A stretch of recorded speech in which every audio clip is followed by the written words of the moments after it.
다니엘서를 크게 두 부분으로 나눌 수 있다고 말씀을 드렸죠. 한 부분은 1장부터 6장까지입니다. 1장부터 6장까지는 다니엘을 비롯한 하나님의 사람들이 세상, 바벨론에서 경험하게 된 역사적 사건들, 그들의 현재에 대하여 기록한 내용이라고 말씀을 드렸습니다.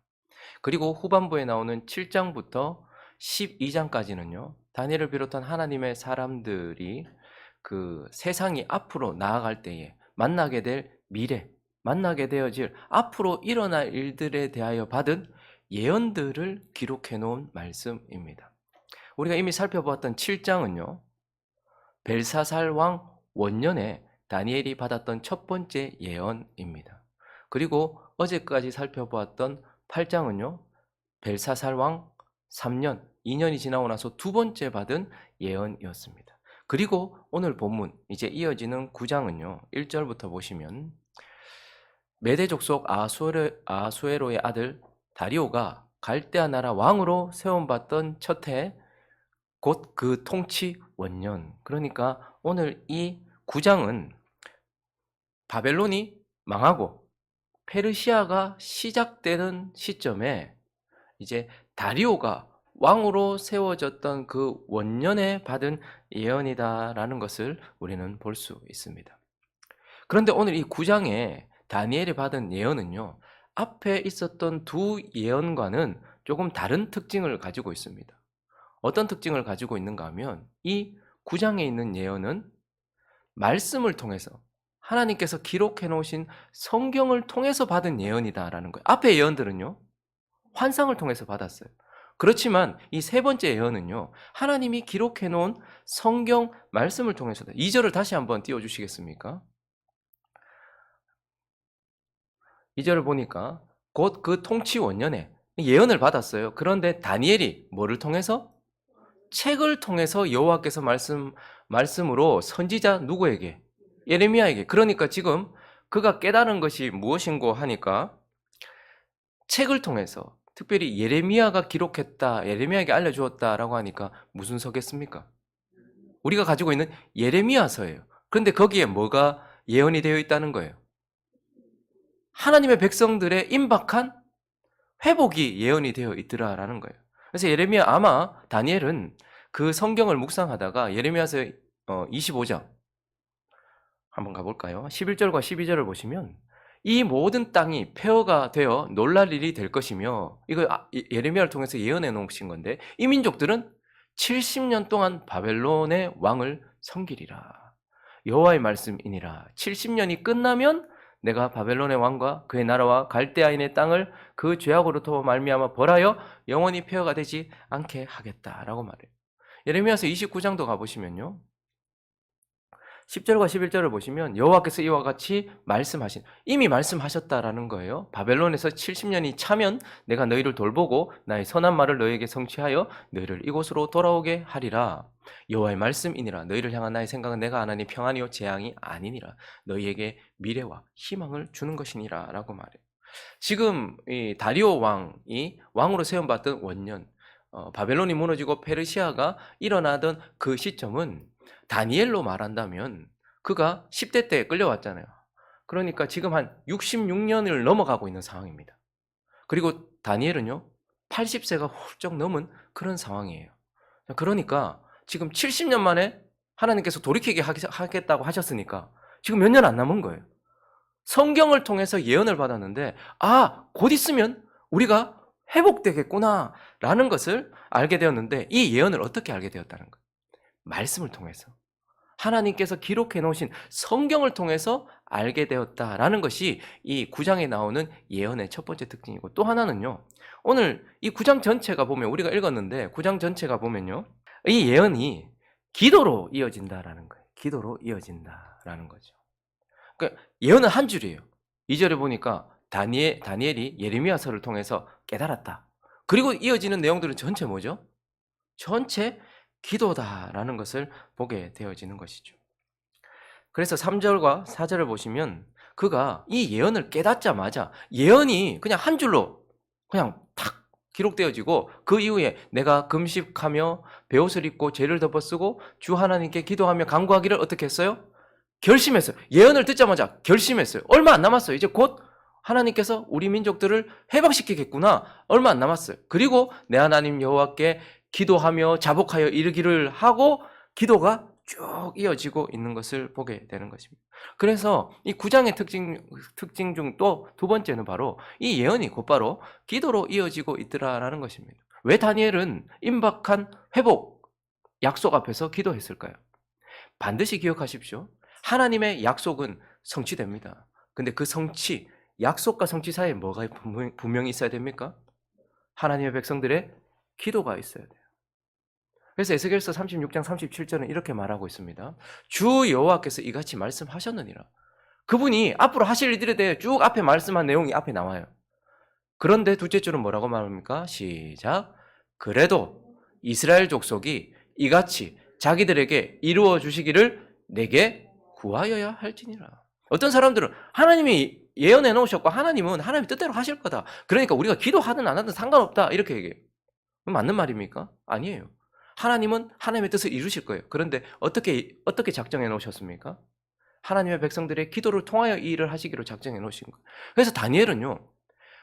네가 기도하면 회복될 것이라는 예언을 받은 것이 아니고 임박한 회복을 약속을 깨달았는데 그러자마자 바로 회복을 위한 기도로 이어지고 있는 것이 오늘 이 예언의 특징이라는 것입니다. 자, 그러면 이제 다니엘이 성경 말씀을 통하여 깨닫게 된 자기 백성들의 회복이라는 것을 알고서 하나님을 향하여 기도했던 이 내용을 통하여서 하나님의 백성들을 위하여 회복을 위하여 기도해야 되는 저와 여러분들이 우리는 그러면 어떻게 기도해야 될지에 대하여서 하나님의 백성들의 회복을 위하여 어떻게 기도해야 될지에 대하여서 오늘 이 다니엘의 기도를 통하여서 배워보려고 합니다. 그 첫 번째는요. 다니엘의 기도는 약속을 붙잡고 하는 기도다라는 것을 우리에게 말씀하고 있습니다.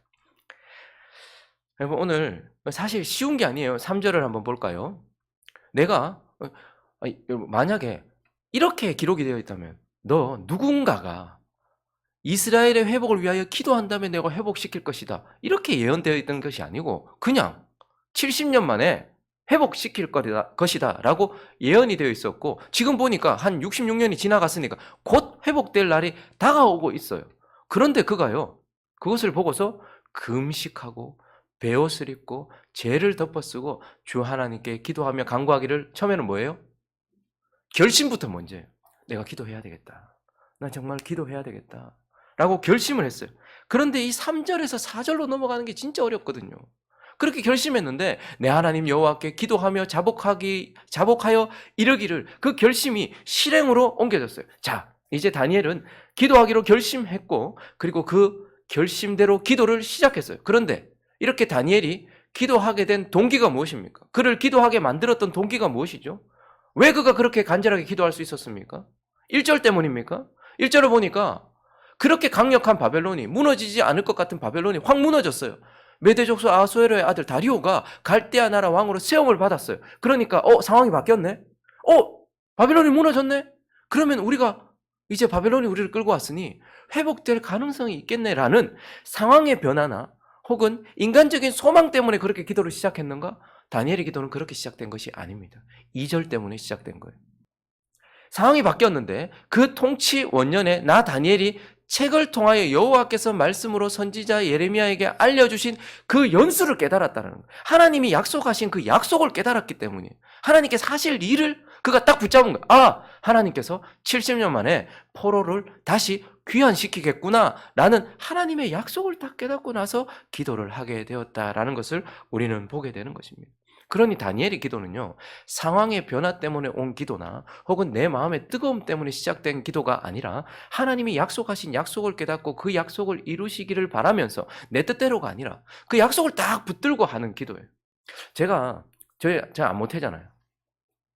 안모태인데 저희 집안에 예수 믿는 사람이 아무도 없었어요. 근데 부모님도 교회를 안 다니셨는데 제가 고3 때 어머니가 사고가 진짜 크게 났어요. 15톤 덤프 트럭과 정면 충돌했습니다. 병원에서는 죽는다라고 얘기하고 마음을 준비하라고 이야기했어요. 근데 제가 그때 그 어린 나이에 무슨 생각으로 했는지 모르겠는데 사고가 났는데 병원에 안 있고 교회 갔어요. 믿음이 그렇게 좋은 사람도 아니었어요. 근데 그 바닥에 엎드려가지고 하나님 앞에 고3인데 동생하고 둘이서 뭐라고 얘기했냐면 아니 약속했지 않냐고. 주 예수를 믿어라. 그리하면 너와 내 집이 구원을 받겠다고. 지금 저대로 가면 뭐냐 이게. 저 뭐 믿음이 있는 것도 아니고 뭐 그런 것도 아니고 이 말씀이 어떤지 그런 것도 모르고 그렇다고 또 하나님께서 늘 내가 믿으니까 우리 가정 다 뭐 구원해 준다 이런 건 아니지만 그때 제 생각에 그 약속을 이루어 주실 것이라는 마음이 있었거든요. 근데 의사는 죽는다는 거예요. 그때 밤을 새면서 기도하다가 잠들다가 울다가 기도하다가 잠들다가 울다가 그랬던 것 같아요. 저희 어머니 지금 아직까지 살아서 역사하고 계십니다. 잘 살아 계시고 권사 지금 받으시고요. 옆에 끌려와서 계속해서 믿음도 없이 교회 다니시다가 저희 아버지는 안수집사 되시고요. 약속을 붙들고 기도하는 건 참 중요한 것 같아요. 그때 하나님 우리 어머니 불쌍한 인생 사셨습니다. 살려주세요. 그렇게 기도할 수도 있었겠죠. 그리고 어쩌면 의사가 뭐 살 수도 있다 이런 이야기를 했다면 또 뭐 기도할 수도 있었겠지만 그때 저는 그런 기도는 아니었습니다. 약속을 붙들고 하는 기도. 주님, 하나님께서 이렇게 말씀하셨습니다. 그렇게 하는 기도가 다니엘의 기도의 첫 번째 특징이었다라는 것입니다. 그리고 두 번째, 다니엘의 기도의 특징은 생명을 걸고 하는 기도다라는 거예요. 생명을 걸고 하는 기도다. 그럼 그가 언제 기도를 시작했습니까? 1절과 2절을 다시 보시면요. 기도를 시작한 시점을 그가 말해주고 있는데 아수에로의 아들 다리오가 갈대아 나라 왕으로 세움받던 바벨론이 무너지고 페르시아가 시작되던 그 첫 해에 그때에 2절에 보니까요. 통치 원년에 나 다니엘이 책을 통하여 여호와께서 말씀으로 선지자 예레미야에게 알려주신 그 연수를 깨달았고 그래서 다리오가 통치를 시작하던 그때에 그가 기도를 시작했다라고 말하고 있죠. 자, 그런데 우리는 쭉 앞에 역사적 사건을 기록해 놓은 다니엘서 6장을 보시면요. 지금 이 시점에 어떤 일이 있었는지를 우리에게 보여주고 있어요. 가장 다니엘의 인생에 가장 스펙타클하고 가장 그 놀라운 사건, 누구에게나 다 유명한 사건이 있었던 그 사자굴 사건이 요때 있었거든요. 그러니까 그때 상황을 한번 보시면 그냥 단순히 다리오가 왕이 되던 그때 우리는 이렇게 구장을 보면 이렇게 알지만 근데 그때가 어떤 때였냐면 다리오가 자기 뜻대로 왕이 되고 나서 고관 120명을 세워 전국을 통치하게 했는데요. 그들 위에 총리 셋을 세웠어요. 다니엘이 그 중 하나인데 그들 중에서 가장 높은 자리에 처해지죠. 그래서 3절에 보니까요. 다니엘은 마음이 민첩하고 총리들과 고관들을 위해 뛰어났기 때문에 전국을 다스리게 하는 다리오 바로 밑에 최고 통치자가 되었다라고 말해요. 그랬더니 총리들과 고관들이 국사에 대하여 다니엘을 고발할 근거를 찾아요. 왜냐하면 이건 끌려온 자잖아요. 유다 나라도 없어져 버린 그런 미천한 신분을 가진 자가 지금 다리오 밑에서 충성을 다해서 페르시아를 세운다고 얼마나 노력했던 사람들이 있었겠어요. 그러니까 뭐 저런 인간이 우리 위에 있단 말이야. 이게 감당이 안 되는 거예요. 마음이 너무 안 좋은 거예요. 그래서 어떻게든지 고발해서 끌어내리려고. 정적들이 끌어내리려고. 그러니까 다리오 이외에는 전부 다 다니엘을 다 끌어내릴 생각밖에 없었던 거죠. 그래서 어떻게든지 꼬투리를 잡아서 끌어내리려고 하다가 5절에 보니까요. 그들이 다니엘은 하나님의 율법의 근거를 찾지 못하면 야, 이거는 얘는 털끝 하나 뭐 이렇게 뭐 하나 먼지 하나 안 난다 이렇게 된 거예요. 그러니까 7절에 보니까요. 나라의 모든 총리와 지사와 총독과 법관과 관원이 의논 그러니까 다니엘 이외에 다리오 이외의 모든 사람들이 법 하나 세우자. 금령을 하나 정하자. 그렇게 구하자라고 말하면서 이제부터 30일 동안 기도하지 못하게 만들자라고 말합니다. 지금 어떤 상황인 거예요? 그러니까 다니엘이 기도하기로 결심을 하고 기도를 실행했던 그 시점은 사실 다니엘 이외의 정치인들이 다니엘에 대하여서 시기하여서 어떻게든 그를 끌어내려 보려고 하다가 그를 끌어내리기 위하여 만든 법이 뭐였냐면 기도 못하게 한 거였어요. 그런 상황 속에 있었다라는 것이죠. 자, 그런데 오늘 본문 3절과 4절로 다시 돌아와 보시면 내가 금식하며 베옷을 입고 죄를 덮어쓰고 주 하나님께 기도하며 간구하기를 결심하고 내 하나님 여호와께 기도하며 자복하여 이르기를 이라고 이야기할 때는 이건 단순히 와 다니엘이 정말 경건한 사람이구나. 기도를 열심히 하는 사람이구나. 이렇게 생각이 들죠. 그러나 그 상황으로 다시 돌아가 보시면 9절 9장 9절 10절 시작 이에 다리오 왕이 조서에 왕의 도장을 찍어 금령을 내니라. 지금 이제 금령이 떨어졌어요. 기도하면 죽인다. 사자굴로 던진다. 그런데 읽습니다. 시작 다니엘이 이 조서에 왕의 도장이 찍힌 것을 알고도 자기 집에 돌아가서는 윗방에 올라가 예루살렘으로 향한 창문을 열고 전에 하던 대로 하루 3번씩 무릎을 꿇고 기도하며 그의 하나님께 감사하였더라. 그러니까 그의 기도는 단순히 간절한 기도가 아니고 소망에 부풀어 하는 기도가 아니에요. 이 기도하다가 죽을 수도 있는데 내가 이 기도하겠다. 하나님 약속이 분명한데 기도를 통해 이루어질 그것을 위하여 나는 생명 걸고 내가 오늘 한 자락 한 번 기도하고 죽는다 할지라도 나 이 기도 하다 죽겠다라는 생명을 걸고 했던 기도다라는 것을 우리는 보게 되는 것입니다. 어떤 한 민족이나 어떤 한 사람의 회복이 누군가의 생명을 걸고서 한 기도에 걸려 있다는 거예요. 여러분, 우리가 자녀를 출산할 때에도 어머니의 생명 걸고서 출산할 때의 생명이 또 다른 생명을 낳는 거예요. 그냥 우리가 단순히 주여 하고 몇 번 간절한 마음으로 기도한다고 어떤 사람이 회복되는 게 아니고 다니엘이 생명 걸고 기도했던 것처럼 우리가 생명 걸고 기도할 때 이러한 일들이 일어난다는 것이고 다니엘의 기도는 단순히 간절한 기도나 소망이 부푼 기도가 절대 아니었어요. 정말 생명 걸고서 이거 하다가 내 죽더라도 하나님 회복시켜 주십시오라고 했던 기도였다는 말입니다. 그리고 마지막으로 한 가지 더 살펴볼까요? 그의 기도의 특징 3번째는 하나 되어 하는 기도, 연합되어 하는 기도, 연합시키는 기도, 이런 기도가 다니엘의 기도의 특징이었습니다. 여러분, 다니엘은 미래에 대한 소망을 보았죠. 그런데 그 미래에 대한 소망을 보면 와, 이제 주여 우리가 돌아가면 성전부터 다시 회복시켜 주시고 그리고 성벽을 다시 세우게 하시고 경제적으로 다시 일어나게 하시고 정치가 안정되게 하시고 뭐 이런 소망이 부푼 기도, 미래를 위한 기도가 아니었어요. 그는 과거를 돌아보는 기도를 합니다. 그렇게 과거에 대하여서 하나하나 살펴보면서 회개하는 기도부터 시작을 해요. 그러면서 그의 기도의 특징은 바로 나 자신을 철저하게 돌아보는 기도였다라는 것입니다. 5절부터 한번 보시면요. 그가 여러분 한번 보십시오. 70년 동안이나 어쨌든 우리가 범죄해도 사람이란 그래요. 내가 잘못했더라도 내 죄벌이 너무 크고 너무 무거우면요. 원망이 하게 돼 있거든요.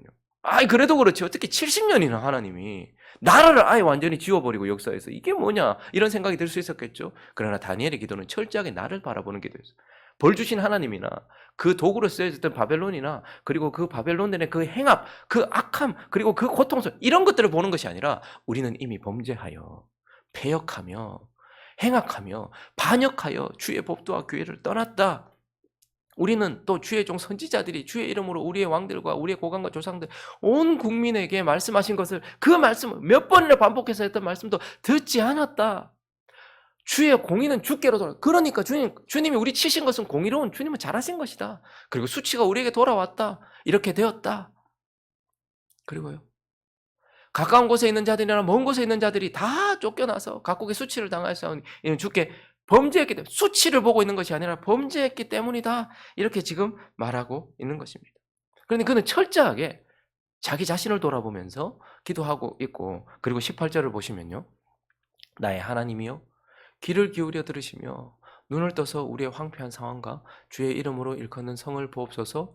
우리가 주 앞에 간구하는 것은 우리의 공의를 의지하여 하는 것이 아니요 주의 큰 긍휼을 의지함이니이다. 그의 기도는 자신을 철저하게 돌아보면서 내가 그래도 이 70년 동안 이만큼 이렇게 했지 않습니까? 이런 자기 자신의 의나 자기의 어떤 것을 보는 것이 아니고 주의 공의를 의지하고 주의 긍휼을 의지하여서 나를 돌아보면서 철저하게 하나님을 의지하는 어린아이와 같이 되어서 아빠라고 그냥 부르짖는 거예요.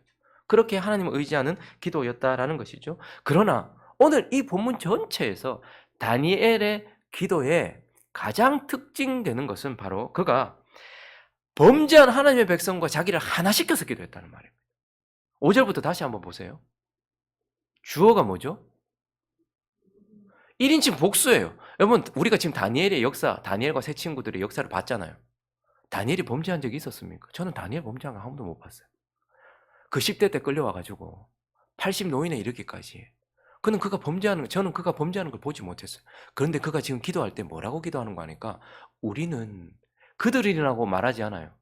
회복되어야 될 그 이스라엘 백성과 자기 자신을 딱 하나로 연합시켜서 우리는 이미 범죄하여 패역하며 행악하며 반역하여 주의 법도와 규례를 떠나 싸우며 우리가 또 주의 종 선지자들이 주의 이름으로 우리의 왕들과 우리의 고관과 조상들과 온 국민에게 말씀하신 것을 듣지 아니하였나이다. 주여 공의는 주께로 돌아가고 수치는 그들이 아니고 우리 얼굴로 돌아오며 오늘과 같아서 유다 사람과 예루살렘 거민들과 이스라엘이 가까운 곳에 있는 자들이나 먼 곳에 있는 자들이 다 주께 주께서 쫓아내신 각국으로 수치를 당하여 싸우니 이는 그들이 주께 범죄하였음이니이다. 주여, 수치가 우리에게 돌아오고 우리의 왕과 우리의 고관과 조상들에게 돌아온 것은 우리가 주께 범죄하였음이다마는 주 우리 하나님께서는 긍휼과 용서하심이 있사오니 이는 우리가 주께 패역하였으며며 우리 하나님 여호와의 목소리를 듣지 아니하며 여호와께서 그의 종 선지자들에게 부탁하여 우리 앞에 세우신 율법을 행하지 아니하였음이니이다.